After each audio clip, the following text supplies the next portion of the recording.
साल 2025 में ऐसी दिल दहलाने वाली घटनाएं हुई जिसने मानवता और रिश्तों को शर्मसार कर दिया। इन घटनाओं ने विश्वास और इंसानियत को झकझोर कर रख दिया है। मेरठ में मर्चेंट नेवी अफसर, इंदौर के राजा रघुवंशी और हरियाणा की टेनिस खिलाड़ी राधिका यादव हत्याकांड ने पूरे देश को सन्न कर दिया। बेहद बेरहमी से किए गए ये अपराध हमेशा याद किए जाएंगे। वहीं इन घटनाओं ने देश की सुरक्षा व्यवस्था और सामाजिक ताने बाने पर बड़े सवाल भी खड़े कर दिए हैं। मेरठ का नीला ड्रम। मार्च 2025 में मेरठ में मर्चेंट नेवी अफसर की हत्या ने पूरे देश को हिला दिया। मुस्कान ने अपने प्रेमी के साथ मिलकर अपने पति की हत्या कर दी। शव के 15 टुकड़े किए और उन्हें प्लास्टिक के नीले ड्रम में डालकर सीमेंट से सील कर दिया। मुस्कान का पति सौरभ राजपूत 24 फरवरी को लंदन से लौटा था और 3 मार्च को मुस्कान ने प्रेमी के साथ मिलकर उसकी हत्या कर दी। फिलहाल दोनों जेल में हैं। यह हत्याकांड साल 2025 की सबसे चर्चित और खौफनाक वारदात है। हनीमून पर हत्या। अगली बड़ी आपराधिक घटना इंदौर की सोनम ने अंजाम दिया, जिसने शादी के कुछ दिन बाद ही अपने पति को ठिकाने लगवा दिया। इस घटना ने शादी के नाम पर पुरुष समाज में दहशत पैदा कर दी। शादी के 12वें दिन मई में सोनम और राजा रघुवंशी हनीमून के लिए मेघालय गए और लापता हो गए।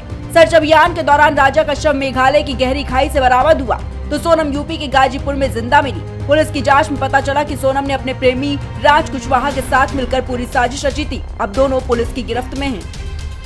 लुधियाना का कमल कौर हत्याकांड। अब बात करते हैं अगली बड़ी वारदात की। जून महीने में लुधियाना की मशहूर सोशल मीडिया इन्फ्लुएंसर कमल कौर की धोखे से बुलाकर हत्या की गई। कंचन कुमारी उर्फ कमल कौर भाभी को एक प्रमोशनल शूट के बहाने से बुलाया गया था और गला घोंटकर उनकी हत्या कर दी गई। उनका शव बठिंडा में एक कार से बरामद हुआ। इस केस में पुलिस ने 2 लोगों को गिरफ्तार किया, लेकिन प्रमुख साजिशकर्ता अभी पुलिस की पहुंच से दूर है। वहीं इस हत्याकांड के बाद राज्य के कई कंटेंट क्रिएटर्स को जान से मारने की धमकियां भी मिल रही हैं। पिता ने ही बेटी को मारी गोली। अब बात करते हैं एक और बड़ी वारदात की, जिसने पिता जैसे रिश्ते को ही कटघरे में खड़ा कर दिया। यह घटना जुलाई 2025 में हरियाणा के गुरुग्राम में हुई, जहां 25 साल की उभरती टेनिस खिलाड़ी राधिका यादव को उसके पिता ने ही गोली मार दी। पिता दीपक ने अपनी बेटी राधिका को उस समय गोली मारी जब वो घर पर खाना बना रही थी। घटना के समय राधिका के चाचा और उनका बेटा घर पर ही था। गोली की आवाज सुनकर दोनों पहली मंजिल पर पहुंचे और खून से लथपथ राधिका को अस्पताल ले गए, जहां डॉक्टरों ने उसे मृत घोषित कर दिया। इस मर्डर के पीछे वजह बस ये थी कि वो टेनिस की ट्रेनिंग दे रही थी और इलाके में ही एकेडमी चला रही थी।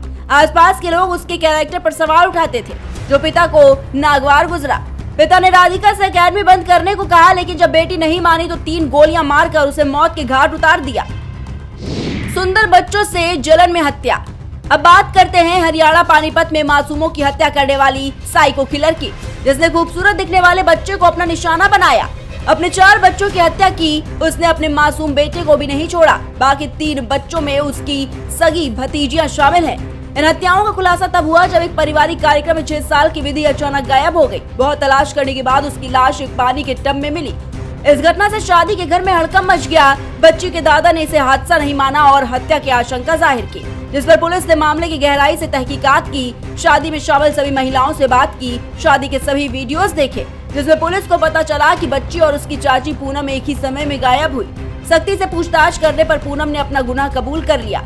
आरोपी महिला ने बताया कि उसे सुंदर दिखने वाले बच्चों से बेइंतहा नफरत थी, जिसके चलते उसने ये हत्याएं की। Desk report, prime TV.